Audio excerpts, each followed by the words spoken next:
Hello and welcome. I'm Dr. Adam Dorsey, a psychologist in Silicon Valley, and I am the host of Super Psyched, a podcast dedicated to supercharging your life. Each episode contains fun, high-quality interviews with experts looking at psychology from all angles. Super Psyched is your tool to get more of what you want in your life and less of what you don't. The human brain is the most complex structure known in the entire universe. Yet, despite its incredible power, its capacity declines with the passage of time. What can we do to keep our brains in tip-top shape as we age? Fortunately, there's a lot we can do, and a lot of it is quite simple, as you will hear in this interview with a true expert, Dr. Susan Krauss Whitbourne. Susan is a professor of psychology at University of Massachusetts, Boston. She is one of the pioneers in the study of adult aging and the author of multiple psychology textbooks used in colleges and graduate schools around the globe. Susan shares methods for keeping our brains in shape using various approaches, including our diet, exercise, games, and even how to orient our own thoughts. So join Susan and me as we talk about user-friendly ways to keep your brain healthy and strong.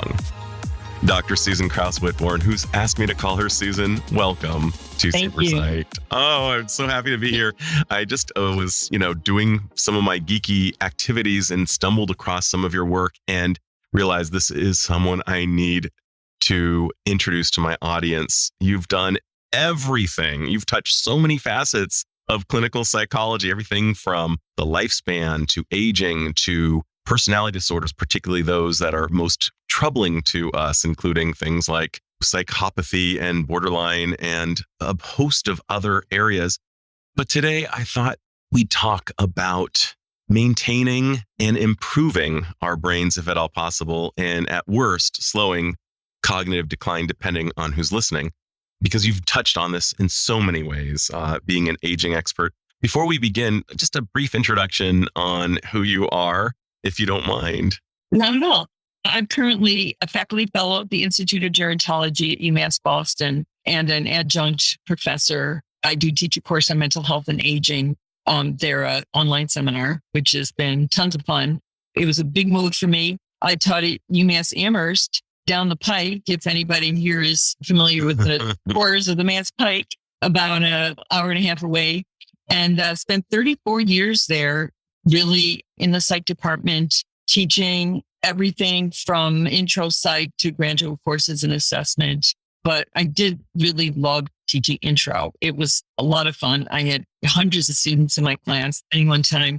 And right now I can kind of walk down the street almost or walk into a store and bump into, if not one of the students I remember from one of those classes, somebody who was there in the back row in one of those classes. So it's been interesting moving to Eastern Mass, where so many of our students were from. But I also do research on personality development in adulthood. I started a longitudinal study when I was just out of graduate school, and it's still going on. And the people already had been and studied 10 years before, so I kind of got a jump start on their development.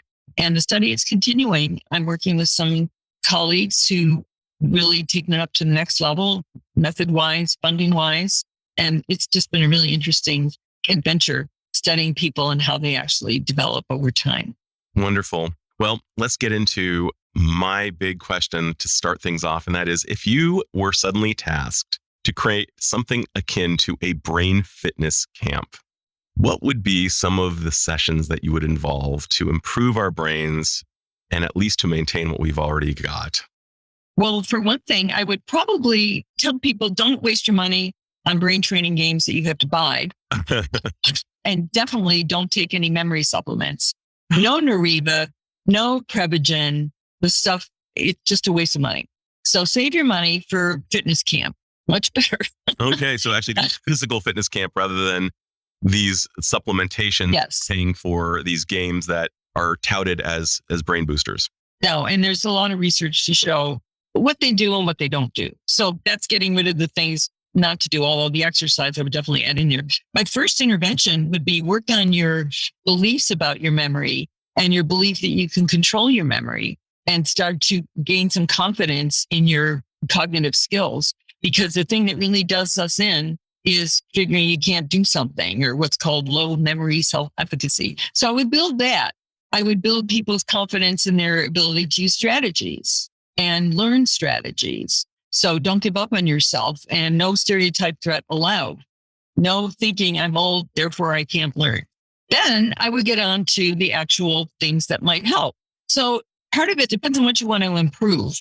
And the studies that seem to do the best as far as helping people through things like video games actually get you to do the game that is dedicated to the skill you're trying to learn. So if it's attention or flexibility, memory, word finding, you feel like you're having troubles in those areas, then find a game that fits that.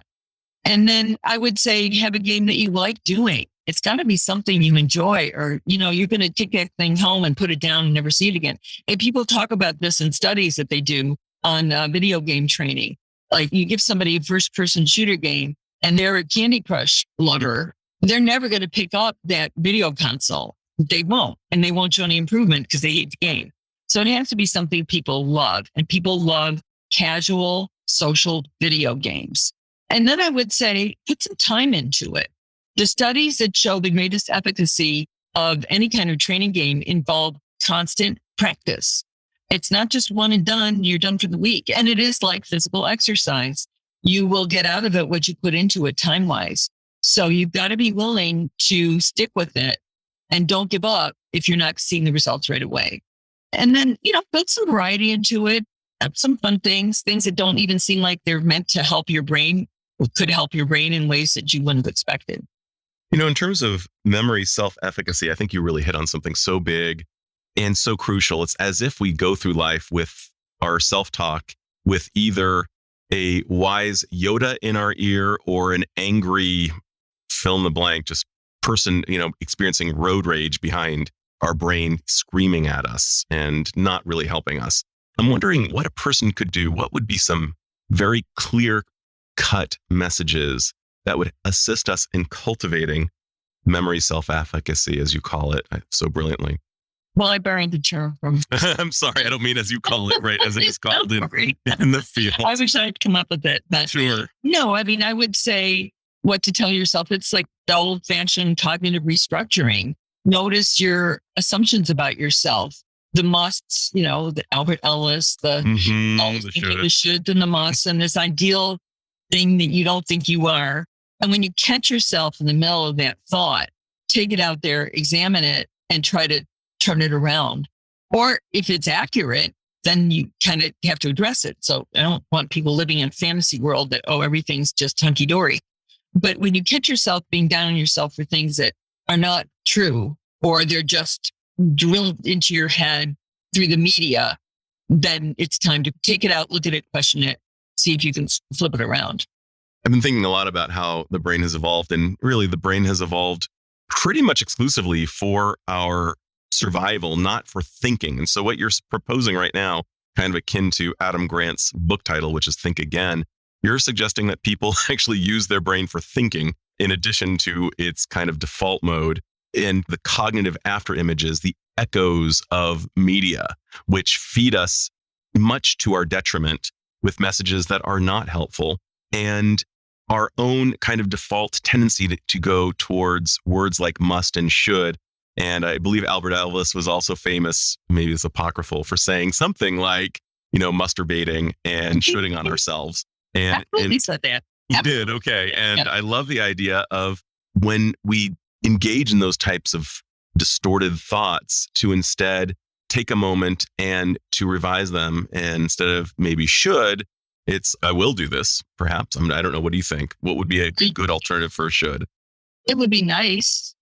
It would be nice. I will It might aspire. not I be will nice to be aspire. perfect, but I'm not. And so... Oh, I'm not even going with the perfection. I'm just going with I should wake up every morning and exercise. Well, you should.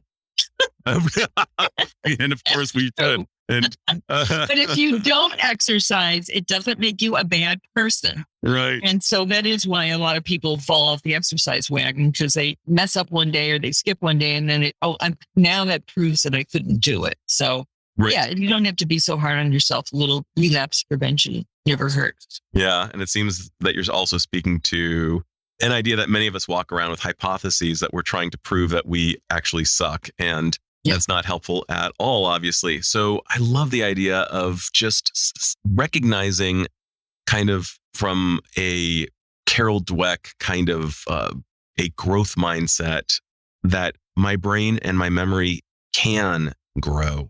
I can do this. You've also mentioned a few of the games. What are the games that do help? You mentioned that they should be games that people like. They should be games that people can do, rather than, for example, my son's console, which I cannot even begin to touch because just the learning curve of the console alone for me is a non-starter.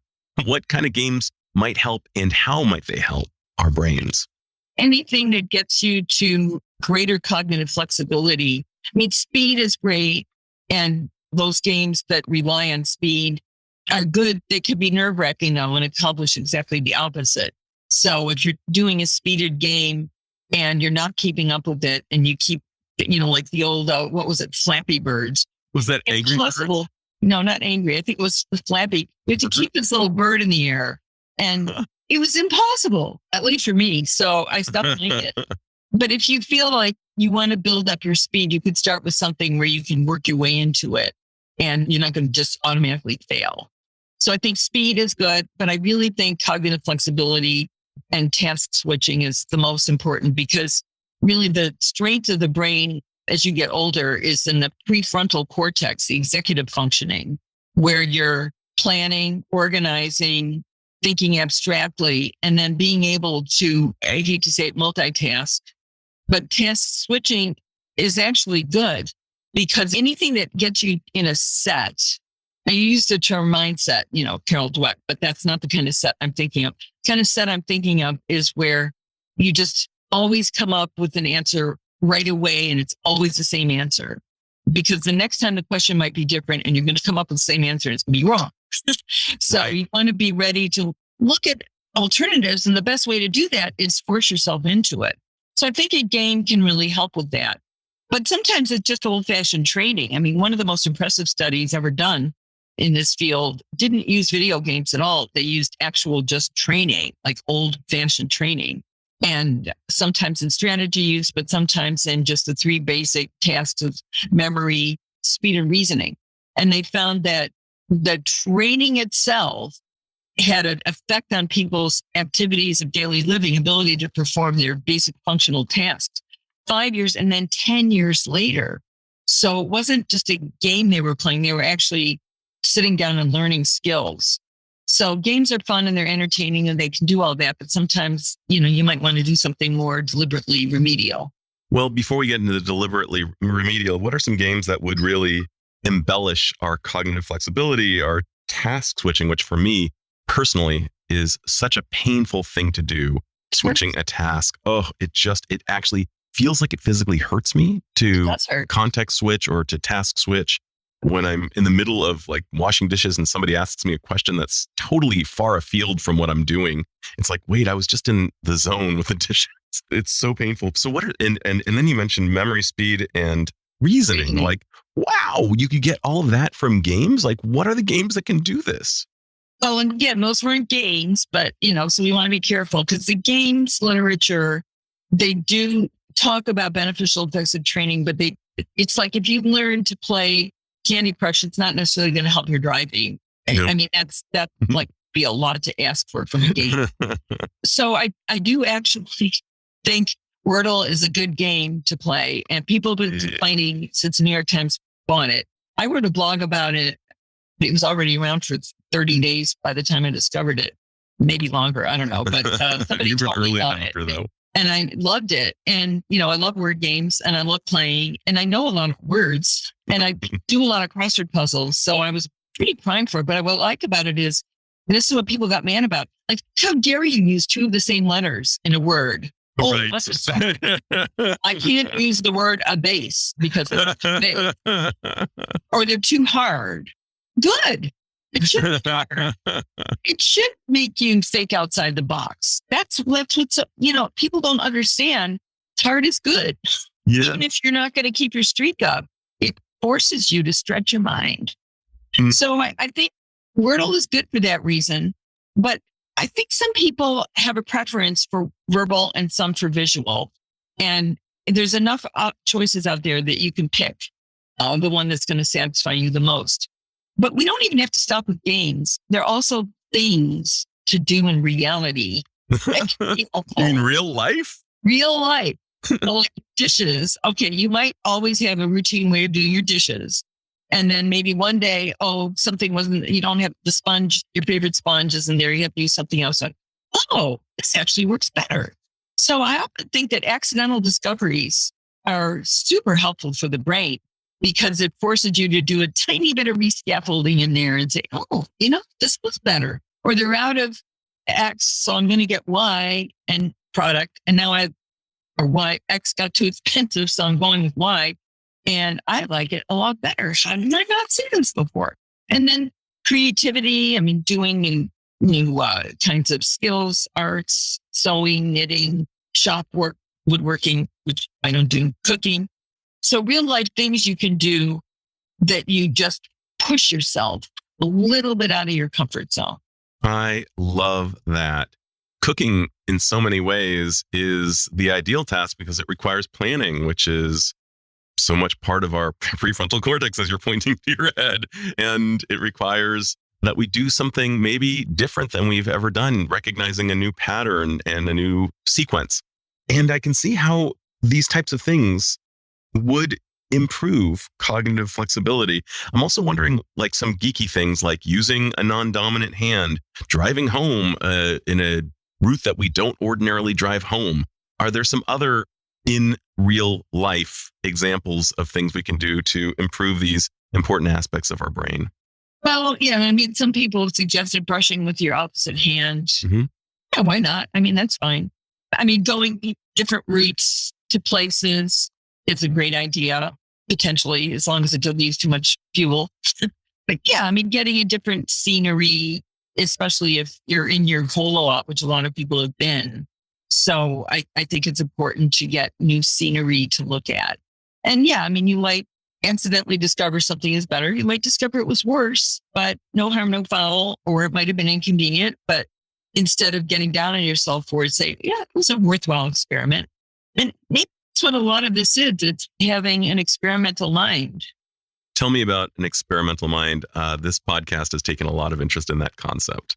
Oh, okay. For example, interviewing AJ Jacobs, if you're familiar with him, and he and I are both really into trying weird stuff and seeing how it goes. But experimental, I guess sort of the same thing, like putting a hypothesis out there and testing it, but not being afraid to advance alternative hypotheses. And that's probably the thing about me that can be the most annoying thing of all, especially when I'm in a meeting and people are all, okay, this is great. And I'm sitting there, maybe I'm new to the group and I say, do you ever think about doing it that way? And then you get these horrified, stares. No. Why are you meeting every month for 3 hours? Do you really need to? Yes, of course. What would happen if you didn't? So I'm usually the one to kind of challenge and question and look at things from another perspective. And you can't just be a contrarian all the time. But I think that not always accepting things the way they are, it can be really beneficial. First of all, to process the actual outcomes, process and outcomes, but also just to get you out of being stuck. Mm-hmm. Yeah, I even heard a thought leader positing that changing our default browser to an atypical browser rather than just the one that was handed to you by the computer manufacturer, or changing our ringtones, shows that we are actually exercising choice rather than just in kind of a pablum-y way, just doing what was handed to us. And by the way, when I was mentioning that AJ and I both engage in weird stuff, I don't mean particularly weird. I mean reasonably weird. For example, he read the entire Encyclopedia Britannica in 1 year. He lived according to the rules of the Old Testament for a year just to see what it would be like. I learned Japanese, which was a very massive cognitive undertaking, as evidenced by the fact that, I don't know, by the end of year 2, there was an attrition rate of somewhere around 80 to 90% of the students. It's very, very cognitively demanding. My father, who has no facility with language whatsoever, at the age of 59, decided to learn Spanish and be a homestay student in Costa Rica and get weekly language lessons. And I'm positive that how he presents at nearly 83 years old is the byproduct of these intentional efforts on his part to really embellish what he's got and certainly sustain what he's got as well. What about foreign languages and other heavy cognitive tasks like that? Well, before we get to that, I just want to say in terms of routines, sometimes routines are good, though. I wouldn't throw them all aside because sometimes, the structure, first of all, can be reassuring, but also it can help you free your mind up to then go wandering. If you always do something in the same order, like when you get up in the morning, making your coffee or breakfast, then you can mind wander and disastrous things won't happen. And then some people really benefit from structure and routine, especially if they are experiencing cognitive declines. So that is a way to maximize people's performance. That makes a lot of sense. And you previously used the word scaffolding. So the structures themselves, the routines themselves can act as structures while we are reaching out for something new. Right.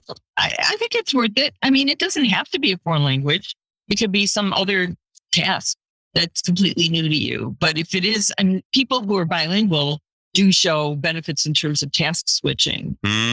And there may be some protection against neurocognitive disorder from being bilingual because you are using up more of your brain resources. But then to like your father, I would argue that you don't just accidentally decide to do that. It's a self-selecting group. Yeah. But people have what's called cognitive reserve and a tremendous amount of, there's redundancy in the brain. And we've all heard this, using 10% of your brain. I'm not sure if that's true, but there is a lot of redundant resources that people don't tap into. And there was a kind of a research framework sort of testing the limits. And they would sort of torture these older adult participants and say, okay, well, you got 10 right. You could probably get 15 right. Come on. All right. So you learned 10 words. Tomorrow you're going to learn 15. Let's see how many we can get you to learn.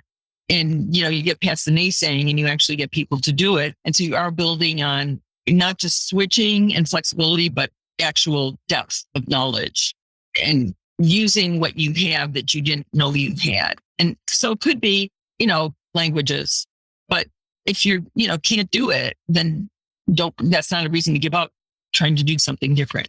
You're suggesting learning new things, and that seems to apply to most things. What are some things that might be well within the grasp of the listener to undertake to improve their health cognitively? Their health. Their brain health. Well, I was going to say their health because diet and physical fitness much more important than you realize in terms of cognitive functioning. The Mediterranean diet is thought to help prevent Alzheimer's disease. And, the rates of Alzheimer's disease estimated prevalence is much higher in this country than in Europe, for example. And some people think it has to do with the Mediterranean diet and their lifestyle of walking. And, a lot of what you think is Alzheimer's disease, it's really cardiovascular disease that's hit the brain. So that's why for brain health, you want to avoid cardiovascular disease because you want that oxygen in the blood shooting up there to feed those hungry neurons. So I think physical fitness is very easy for people to do through diet, antioxidants, having enough fruits and vegetables, all that boring stuff. And then walking, running, weightlifting, and avoiding stress. So what's so cool about this is you're not even necessarily trying to affect your cognitive health, but your cognitive health is responding to these interventions. And you also get to live longer, which is a side benefit. That's the whole thing. Yeah. And the quality and the quantity of life go up. So it's really a virtuous cycle. It is. How about some of the other aspects of health, such as hydration and sleep in particular? How might they relate? Well, hydration is important because, the kidneys have to function. And people don't really pay enough attention to the functioning of their kidneys, but you need to be getting rid of waste products through elimination. And also when people are dehydrated, they might experience an acute state of delirium. Mm-hmm. But then someone says, oh, no, you have Alzheimer's now. But they didn't. They had a reversible problem that could be fixed by, unfortunately, they might need some intravenous saline solution, but you don't want to get to that point. So that's hydration. In terms of sleep, there is a ton of evidence that sleep helps to preserve cognitive functioning. I mean, first of all, you feel better. And when you're stressed and anxious and depressed, your memory is going to suffer. Your ability to think is going to suffer. But also, you have not nourished your brain with what it also needs, which is a break. And it needs to have time to do whatever it does during sleep. Well, we don't even know what happens during sleep, but we know it's an important restorative function. And it also helps with overall health as well, because it helps you reduce stress levels. So I just had my students in my mental health and aging class do an exercise where they talked about the unhealthy habits of their fellow college students. So lack of sleep was a very popular topic. I would imagine. And caffeine, too much alcohol use, of course, lowering stress. But it was really great to see their insights about this sleep, and then sad to think of how little they actually were able to utilize this important basic function. So I sort of get to that point where I get to the cognitive brain health through games training and, mental flexibility, because you've got to really go through those other steps, and they can be fun. I mean, it doesn't have to be torture, and you can sometimes do both. If you're really bored and you hate being on the treadmill or the, spinning cycle, then you can watch videos. You can even play games while you're doing it. Listen to podcasts. And you can do things to make the time fly. And then all of a sudden, you got your exercise in, and you also benefited your cognitive abilities. So it's a twofer. Totally. And to go back to your idea that health is obviously directly related to one's brain functioning, I'm guessing being screened for various mental health issues, including depression and anxiety, and getting those under control so that we can use our brains more optimally, getting a sleep study to ascertain, is a CPAP indicated? Is there something going on whereby we're having fragmented sleep and would benefit from a continuous positive airway pressure device? So I'm guessing that all of these would relate to, in as much as having regular tooth cleanings will help our... Thank you for mentioning that. Okay, that is like a bizarro thing to say. Bring it in. Tooth decay and gum disease are very significantly related to cardiovascular disease. Right. And mortality and depression.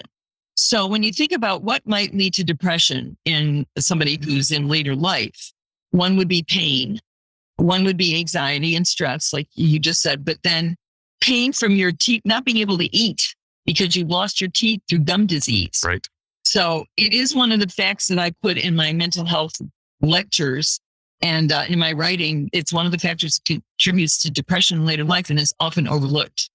So true. And I recently interviewed Rachel Hers out of Brown University.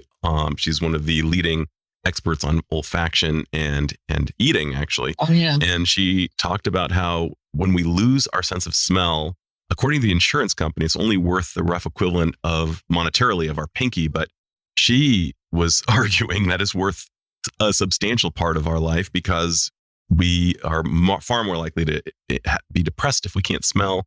We're far more likely to not feel fully alive with the loss of that ability. And I have read these studies that have correlated mortality with one's dental health. So the aforementioned brushing your teeth with the non-dominant hand, this is not periodontal advice, but this is more this is more on staying in our lane, more in the line of just doing something different with your muscles. Speaking of doing things differently with your muscles, I've heard something about juggling, and I want to know, have you come across that in the research, that juggling can... Okay, maybe I'm... No, my son-in-law juggled when he was in high school. I like it also. I was thinking because of the cerebellum and so many other aspects, I'm imagining that the thalamus has to send lots of messages to various places to get this thing done. I like that. Well, I do talk about the cerebellum, which is a very overlooked organ. For the listener, the cerebellum is responsible for postural control and balance. Balance coordination, all So that stuff. falling is a big risk factor in later life for people who are in poor physical health. And so when you're thinking about stimulating your brain, don't forget the poor cerebellum. Here comes Sarah. I'm back here. Don't forget me. Stand on one leg, and practice standing on one leg. You can grab on. Great. I've seen that. Yeah. They have somebody, they do this in a falling clinic. They strap somebody up and they make them fall so that they can get back on their feet again, but not actually fall. And because training your posture, and it could be juggling. I mean, dexterity, sure. Not with glass, but that would be with bottles, but beanbags.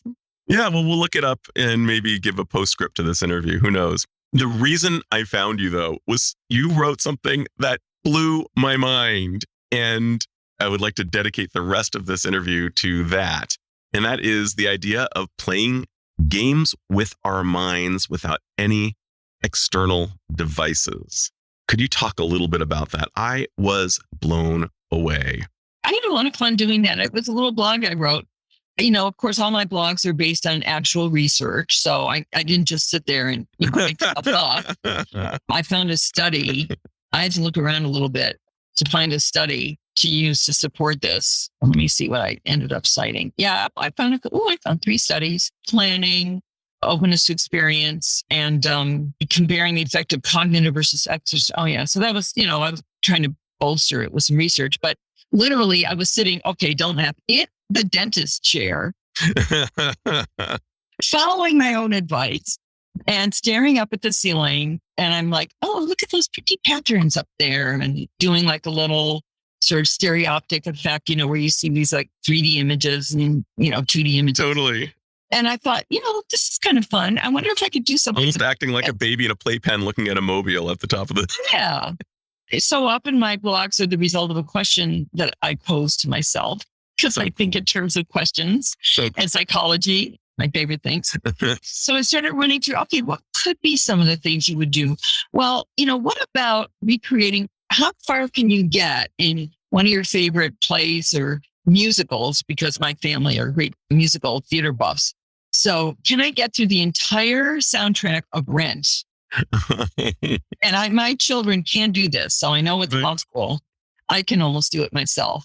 And this was before I saw the Van Gogh immersive experience, which wonderful, by the way. Wonderful. I said, immerse yourself in a scene of a painting, putting yourself into maybe it's some crummy painting on the wall in your dentist or doctor's office, but see what it's like to walk around in there, and the sights and the sounds and the smells.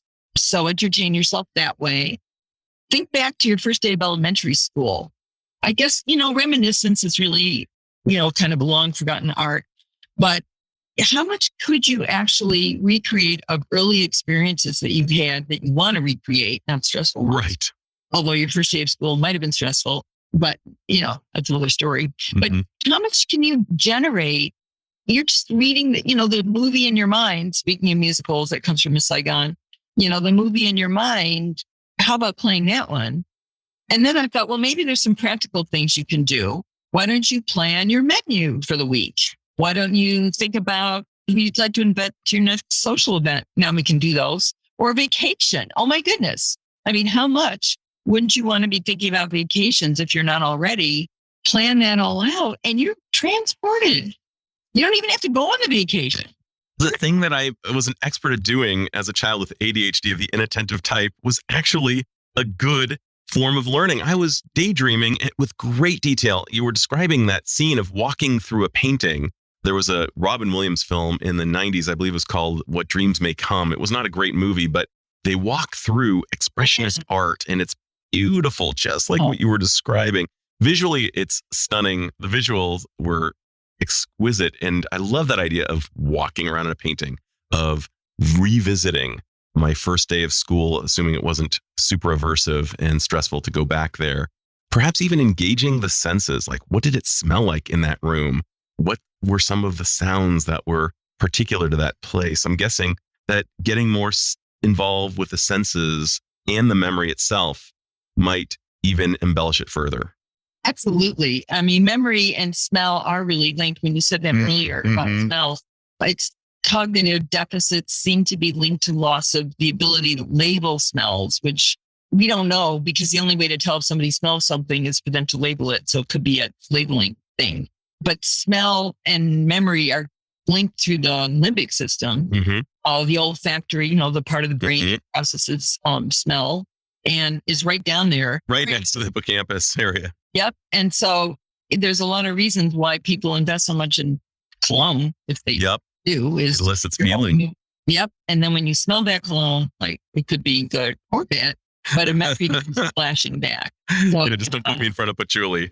For some reason, I don't know what that is, but it's just like, but put me in front of something that smells like something I love. And it might not be something that other people love. I love the smell of a New York subway. I immediately am holding my grandpa's hand at the age of 5, riding the subway into Manhattan from Queens. I love the smell of various things, including, believe it or not, you're going to laugh, but kind of that East Coast mildewy smell that you sometimes smell in a basement.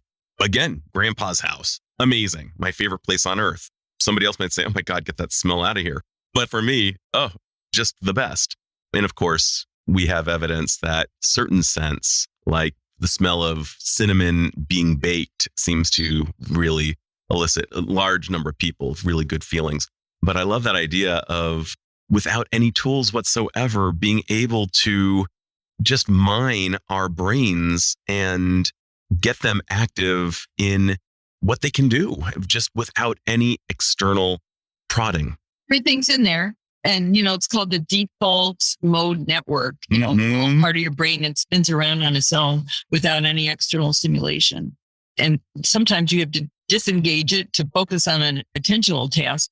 But it seems like exercising that can also stimulate parts of the brain that, if you're not really into your own consciousness, your conscious experiences, might need a little rehabilitation as well.